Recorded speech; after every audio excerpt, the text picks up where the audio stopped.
মেদিনীপুর শহরে বেড়াতে এসছেন, হাতে কিছুটা সময় আছে আর কোথায় যাবেন খুঁজে পাচ্ছেন না, তাহলে আজকের ভিডিওটি আপনাদের জন্য। ভিডিওটি শেষ অবধি দেখতে থাকুন, আশা করি ভাল লাগবে। তো এখন বেরিয়ে পড়েছি মেদিনীপুর শহর থেকে ফুলপাড়ি হয়ে আমড়াতলা ড্যামের উদ্দেশ্যে। এই জায়গাটায় গাছপালা রয়েছে, সুন্দর প্রাকৃতিক পরিবেশ রয়েছে, তাই বিকেলবেলায় ঘোরাফেরা করার জন্য উপযুক্ত একটা জায়গা। এবং তার সাথে আরও বেশ কিছু চমক রয়েছে, সেটাও তোমাদেরকে দেখাবো এই ভিডিওতে। দেখতে দেখতে মেদিনীপুরের সীমানা পেরিয়ে ভগবতী চকের কাছাকাছি চলে এসেছি। বাঁ দিকে পুরোটাই হচ্ছে জঙ্গল, খয়রুল্লাহ চক জঙ্গল বা খাস জঙ্গলও বলে এটাকে। দেখতে পাচ্ছ সূর্য ডুবছে আর কি সুন্দর একটা দারুণ পরিবেশ।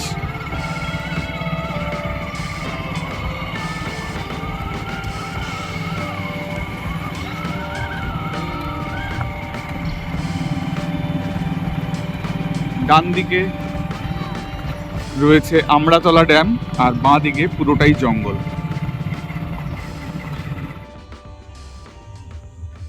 এই হচ্ছে আমড়াতলা ড্যাম, যেটার ভিডিও তোমাদেরকে অনেক আগে আমি বানিয়ে দেখিয়েছিলাম। হয়তো আমড়াতলা ড্যাম নিয়ে প্রথম ভিডিও আমারই বানানো। কি সুন্দর একটা পরিবেশ দেখো, সূর্য অস্ত যাচ্ছে। এরকম একটা পরিবেশের তোমরা সাক্ষী থাকতে পারো। এখানে বেশ কয়েকটা দুর্ঘটনা ঘটে যাওয়ার পরে একটু পুলিশের পারমিশন নিয়ে এখানটায় এখন তোমরা আসতে পারো। এখানে পুলিশ ফাঁড়ি রয়েছে, এই যে সামনে, ওনাদেরকে জিজ্ঞেস করে তোমরা এখানে বসতে পারো। তবে সন্ধে হওয়ার আগে এই জায়গাটা ছেড়ে দিতে হচ্ছে, যেহেতু কয়েকটা দুর্ঘটনা ঘটেছিল। তো যাই হোক, এত সুন্দর একটা প্রাকৃতিক পরিবেশ আমড়াতলা ড্যামে, সত্যিই মনোমুগ্ধকর।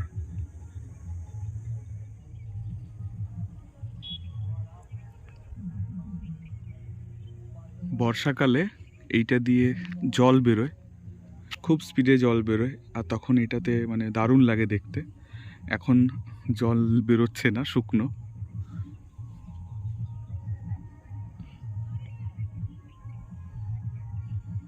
এখানে এই যে ফুলগুলো কি সুন্দর ফুটে আছে, দেখে তোমাদেরকে একটু দেখার ইচ্ছে করলো। এই ফুলগুলোকে কি ফুল বলে আমার জানা নেই, তোমরা কেউ জানলে আমাকে অবশ্যই কমেন্ট করে জানিও। কিন্তু এই ফুলগুলো খুব সুন্দর গন্ধ আছে, কিন্তু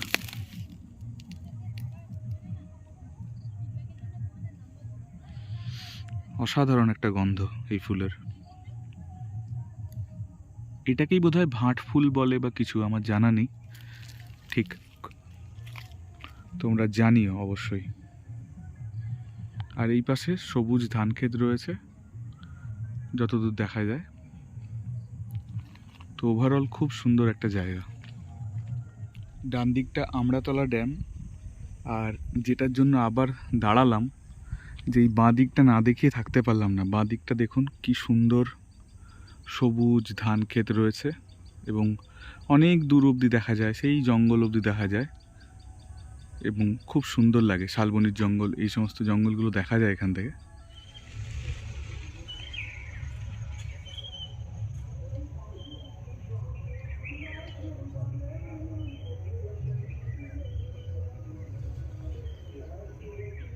আমড়াতলা ড্যামের ওখানে তোমরা দেখলে সূর্য ডোবার পর কি অপূর্ব একটা ওখানে দৃশ্য।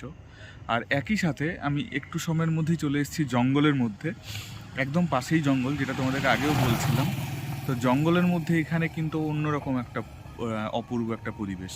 তার কারণ হচ্ছে শহরের মধ্যে এখন অনেকটাই গরম, বেশ ভালোই গরম পড়ে গেছে।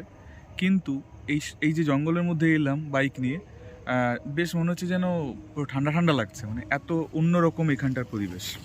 মানে এই জঙ্গলের ভেতরের রাস্তাটাকে নতুন করে সারানোর কাজ চলছে, তাই জন্য সাইডগুলো একটু ধুলো হয়ে গেছে, পিচ রাস্তা হবে বোধহয়। কিন্তু ভেতরের দিকটা তোমরা যদি দেখো, একদম ডিপ শাল জঙ্গল, এবং খুব সুন্দর এখানে একটা গন্ধ রয়েছে গাছপালার। নতুন পাতা হচ্ছে গাছগুলোতে, দেখতে পাচ্ছ নতুন কচি পাতা হচ্ছে গাছগুলোতে, আর খুব সুন্দর একটা গন্ধ ছড়াচ্ছে। এই যে দেখো শাল জঙ্গলের ভেতরে কি একটা অপূর্ব শান্তি।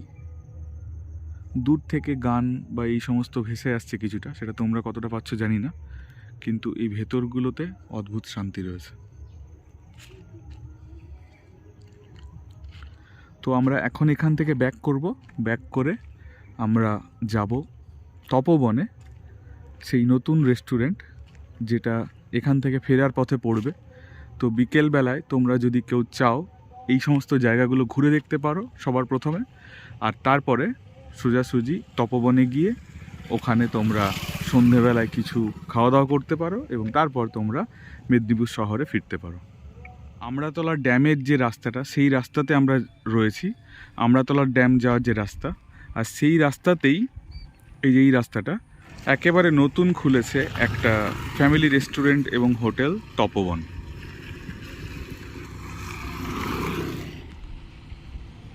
বেশ অনেকটা জায়গা ঘিরে এই ফ্যামিলি রেস্টুরেন্ট এবং হোটেলটি করা হয়েছে।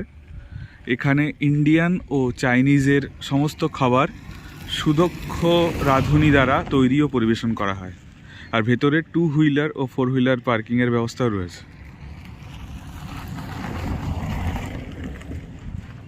একেবারে নতুন রেস্টুরেন্ট, সবে খুলেছে। বিকেলে সময় পেলে তোমরা চলে আসতে পারো। এখানে পার্কিংয়ের জায়গা রয়েছে, বসার জায়গাও রয়েছে, এপাশে রয়েছে দোলনা, আর এটা হচ্ছে মেন রেস্টুরেন্টটা। রেস্টুরেন্টের ভেতরে গিয়েও তোমাদেরকে দেখাবো কি কি খাবারের মেনু পাওয়া যাচ্ছে, সেটাও দেখাবো। তার আগে বাইরেটা একটু দেখিয়ে নিই। ভেতরে ঢুকে এপাশে চোখে পড়লো বেশ সুন্দর গাছপালা রয়েছে।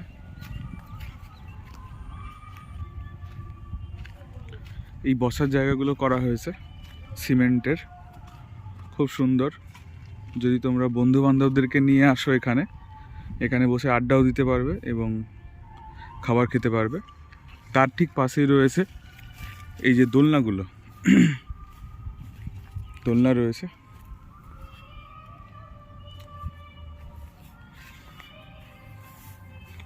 তার পাশে আরও একটা বসার জায়গা, এই পাশটা তোমাদেরকে দেখাচ্ছি। এখানে আরও 2টো বসার জায়গা রয়েছে এবং দোলনা রয়েছে। একদম প্রকৃতির মধ্যে কিছুটা সময় কাটানোর জন্য উপযুক্ত জায়গা।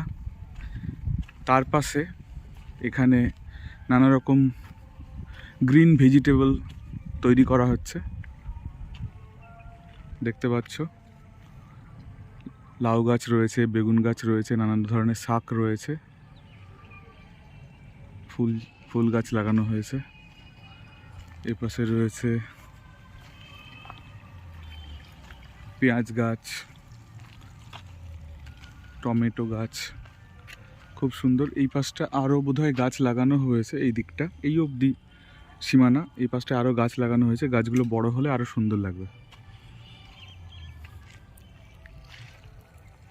তো ওভারঅল একটা নতুন কনসেপ্ট, নতুন জায়গা, আশা করি তোমাদের সকলের খুব ভালো লাগবে।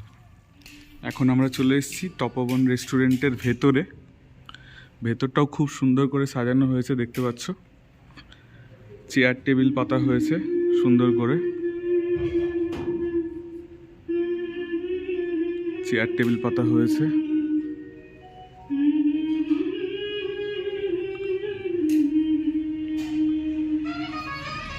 এখানে শ্রেয়া ঘোষালের গান চলছে। ওভারঅল বেশ সুন্দর লাগছে কিন্তু জায়গাটা। আর এপাশে বোধহয় রান্নার জায়গা। এখানে এটা হচ্ছে তপবন রেস্টুরেন্টের রান্নাঘর। এখানেই সমস্ত যে মেনু, সেই মেনুগুলো রান্না হচ্ছে, দেখতে পাচ্ছ সবাই। খুব পরিষ্কার পরিচ্ছন্নভাবেই সব রান্নাগুলো হচ্ছে।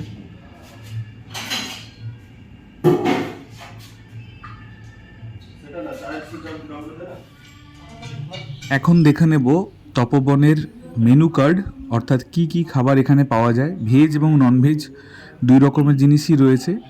কোনটার কি প্রাইস সেটাও তোমরা দেখে নাও। ননভেজে দেখো চিকেন কারি, চিকেন কষা, চিকেন দো পেঁয়াজা, চিকেন হান্ডি, চিকেন মশালা সব কিছুই রয়েছে। রাইস এবং নুডলসও রয়েছে, আর চা কফি সেগুলো পাওয়া যায়। তো এরপর ভাবলাম একটা হালকা কিছু খাবার অর্ডার দেওয়া যাক। তো একটা এগরোল অর্ডার দিলাম, দাম হচ্ছে 60 টাকা। এই যে আমার এগরোল চলে এসছে, খুব সুন্দর একটা প্লেটে সাজিয়ে দিয়ে গেছেন এবং প্রথম লুকটা দেখেই বেশ ভালো লাগছে, মনে হচ্ছে ঠিকঠাক করেই বানানো এগরোলটা। এগরোলটা টেস্ট করছি এবং খেয়ে ভালোই লাগছে। একটু সস নিয়েছি, তো ওভারঅল ভালো লাগছে। তো প্রথমবার এখানে এই রেস্টুরেন্টে এলাম, বেশ ভালো লাগলো। এগরোলটা ট্রাই করলাম। অন্য কোনো দিন এসে অন্য যে খাবারের মেনুগুলো আছে সেগুলো হয়তো ট্রাই করব। তোমাদেরকে সবাইকে বলবো এখানে তোমরা আসতে পারো অবশ্যই। খুব সুন্দর একটা পরিবেশ এবং এখানে যারা স্টাফরা আছে তারাও খুব ভালো। আর যিনি মালিক তিনিও খুব ভালো, খুব সবার সাথে গল্প করতে ভালোবাসেন। তো একটা অপূর্ব চেষ্টা, আশা করি এটা সফল হবে। আজকের এই ভিডিওটা এখানেই শেষ করছি। ভালো লাগলে ভিডিওটিকে লাইক এবং শেয়ার করে দাও এবং মনে করে চ্যানেলটিকে সাবস্ক্রাইব করে দাও। দেখা হচ্ছে পরের ভিডিওতে। টাটা।